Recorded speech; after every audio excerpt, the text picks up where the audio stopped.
You ask Tiger to solve.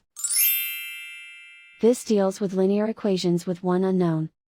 The final result is m equals 3. Let's solve it step by step.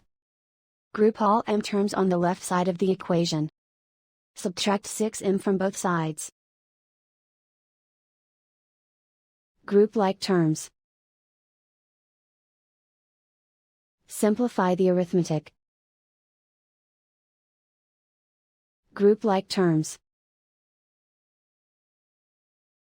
Simplify the arithmetic.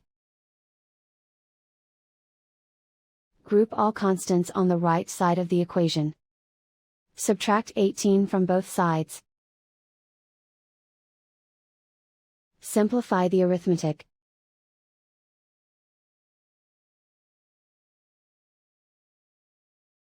Isolate the m. Divide both sides by -2. Cancel out the negatives. Simplify the fraction.